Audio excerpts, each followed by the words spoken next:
Imagine the four attachment styles weren't just personality patterns, but real people. Four siblings in their early 30s suddenly face the same painful crisis. Their parents have decided to sell the house. They have only 4 weeks to prove they can make something meaningful work together, or they lose not just the house, but the fragile sense of belonging they've always had despite all their fights and differences. The oldest is secure. She's the calm, steady anchor of the family.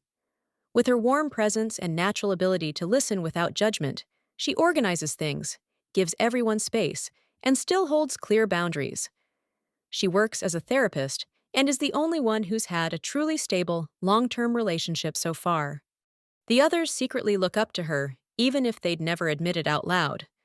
Deep down, though, Secure sometimes feels the heavy weight of always being the one who holds everything together. Then there's Anxious. He's charming, funny, and full of energy, but extremely clingy the moment someone gets close. He's terrified of being abandoned. He bombards his current partner, Alex, his boyfriend, with messages, overanalyzes every short K reply, and lies awake at night replaying conversations in his head because he feels Alex slowly pulling away. In the family, he's the one who instantly thinks during any argument, "Now they all hate me and are going to leave me behind." The third is Avoidant. She's fiercely independent, cool on the surface, and emotionally distant. She hates when people get too close. "I don't need anyone," she repeats like a mantra, while secretly suffering from the deep loneliness that comes with never truly letting anyone in. She's ended several relationships the moment they started to feel serious, including her last one with a woman she really cared about, but pushed away when things got vulnerable. And the youngest is Disorganized. He's pure chaos in human form. One moment, he's extremely needy and vulnerable, pouring his heart out. The next, he pushes everyone away and becomes explosive. His childhood was unpredictable, and it shows in every romantic attempt. He craves closeness desperately and fears it at the same time, creating a constant internal storm. The four of them sit around the old wooden kitchen table one evening, the air thick with tension. The parents have dropped the bomb. The house must be empty in 4 weeks. Secure takes a deep breath and suggests organizing a big family festival and turning the house into a kind of relationship center for couple workshops. Her idea to show the emotional and practical value of the property to potential buyers or the community. What follows is pure, messy drama that stretches over days and nights. Anxious panics immediately, his voice shaking. "If we lose the house, I'll lose all of you too. You're all going to abandon me, just like Alex probably will." He starts texting Alex nonstop, his phone buzzing constantly, and becomes more desperate as the replies grow slower and shorter. He barely sleeps, pacing the hallway at 3 a.m. Avoidant rolls her eyes and withdraws into her room. "I told you, I don't need this drama. I'll just find my own place and be fine on my own." Disorganized explodes in a fit of rage, throws a chair across the kitchen, screams that everything is pointless and that they're all better off without him, then disappears for 2 full days, ignoring all calls and messages. Secure tries to keep the peace, mediating arguments and making lists of tasks, but even she starts feeling exhausted. Late one night, she sits on the porch alone, wondering quietly if she's allowed to break sometimes too. Old wounds surface in painful conversations. There are loud fights in the living room, tears in the hallway, accusations flying, and quiet moments where they throw their deepest fears at each other like weapons. Anxious confronts, Avoidant in the garden one afternoon, his voice cracking. "You always act like you're above it all, but deep down, you're just as scared as I am. You push people away before they can leave you." Avoidant snaps back coldly, arms crossed. "And you cling to anyone who gives you a smile. It's pathetic and exhausting. No wonder Alex needs space." Disorganized, who had just returned, yells in between. "You're all fucked up, I hate you, and I can't live without you. Why is everything so damn hard?" The situation gets even worse. Alex breaks up with Anxious over a tearful phone call, saying he needs breathing room. Avoidant starts seeing someone new, a creative non-binary artist, but ghosts them after 3 dates when things start feeling too real.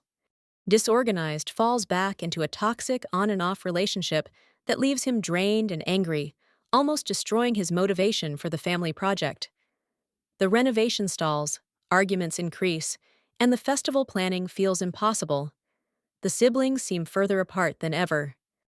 But then something crucial and tender happens. Secure sits down with each of them individually one night, not as the family therapist, but simply as their big sister. In the quiet of the dimly lit kitchen, she admits for the first time, "I get scared too, scared that without me holding everything together, this family would completely fall apart. I'm tired of always being the strong one." This raw honesty cracks something open in all of them. Anxious slowly learns, day by day, to express his fears without overwhelming others. He writes Alex a long, honest letter explaining his patterns without pressure or demands. Surprisingly, Alex responds thoughtfully, and they start a slower, more respectful new chapter with better boundaries. Avoidant realizes her emotional walls are making her lonelier than she admits. For the first time in years, she lets someone, the non-binary artist, truly get to know her. It feels terrifying, like standing on the edge of a cliff, but also strangely freeing.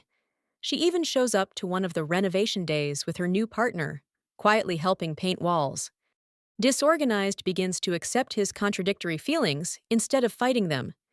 He seeks professional help, starts attending sessions regularly, and learns practical ways to have both closeness and independence.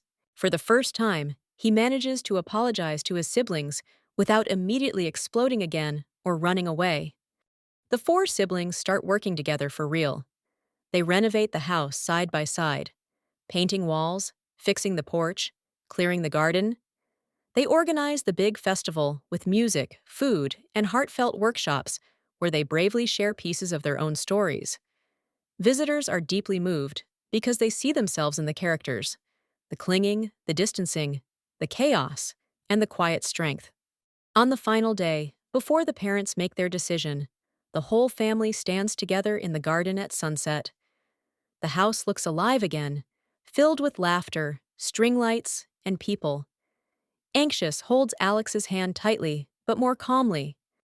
Avoidant lets her new partner embrace her openly. Disorganized seems calmer than ever, breathing steadily. Secure smiles with genuine pride and a little relief.